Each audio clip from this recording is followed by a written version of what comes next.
പിതൃസ്മരണയിൽ പ്രാർത്ഥനയോടെ ജനലക്ഷങ്ങൾ ഇന്ന് കർക്കിടക വാവ് ബലി അർപ്പിച്ചു. തിരുവനന്തപുരം കൈമനം മാതാ അമൃതാനന്ദമയി മഠത്തിലും നൂറുകണക്കിന് ആളുകളാണ് ബലിതർപ്പണത്തിനായി എത്തിയത്.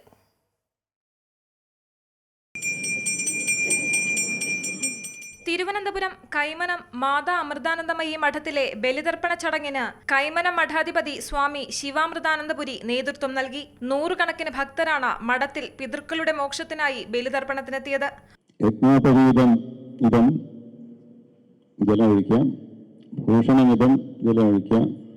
ഓം ബ്രഹ്മാദയ സുരാഹ സർവേ ഋഷയ കശ്യപാദയ ആഗച്ഛന്തു മഹാഭാഗ ബ്രഹ്മാണ്ഡോദർ. പിതൃക്കൾക്ക് പ്രാധാന്യമുള്ള ദക്ഷിണായനത്തിലെ ആദ്യത്തെ അമാവാസിയാണ് കർക്കിടകത്തിലേത്.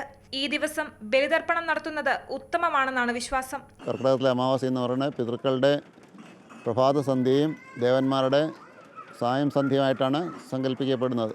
അതുകൊണ്ട് ഈ ദിവസം രണ്ട് കൂട്ടരെയും പ്രീതിപ്പെടുത്താൻ ഏറ്റവും അനുയോജ്യമാണ്. അമ്മയുടെ അനുഗ്രഹം കൊണ്ടും അമ്മയുടെ സാന്നിധ്യം കൊണ്ടും അമ്മയുടെ അനേകം ഭക്തന്മാരുടെ പ്രാർത്ഥന കൊണ്ടും പരമപവിത്രമായ സ്ഥാനത്ത് നദീതീരത്ത് ശിവക്ഷേത്രത്തിൽ ഇങ്ങനെയുള്ള കർമ്മങ്ങൾ ചെയ്യുന്ന വളരെ പുണ്യപ്രദമായിട്ടാണ് കണക്കാക്കുന്നത്.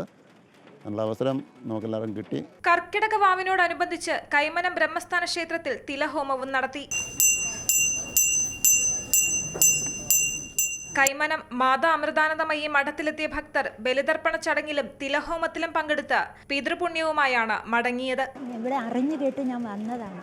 ഇവിടെ വരുമ്പോൾ നമുക്ക് ഒരു എല്ലാം തത്വങ്ങൾ മനസ്സിലാക്കി സ്വാമിജി പറഞ്ഞു തരുവേ. അപ്പം നമുക്കൊരു നല്ല തൃപ്തി വരും. നമ്മൾ ചെയ്യുമ്പോൾ സമാധാനത്തിലിരുന്ന് ചെയ്യാം. പല ജന്മങ്ങളിലുള്ള മാതാപിതാക്കൾക്കും ഈ നമുക്ക് ഈ ഗതി കിട്ടാതെ പോയ ആത്മാക്കൾക്കൊക്കെ വേണ്ടിയാണ് ചെയ്യുന്നത്. അതുകൊണ്ട് വലിയൊരു തൃപ്തിയുണ്ട്. തലസ്ഥാനത്തെ എല്ലാ പ്രധാന ക്ഷേത്രങ്ങളിലും വലിയ ഭക്തജന തിരക്കാണ് അനുഭവപ്പെട്ടത്. അമൃത ന്യൂസ്, തിരുവനന്തപുരം.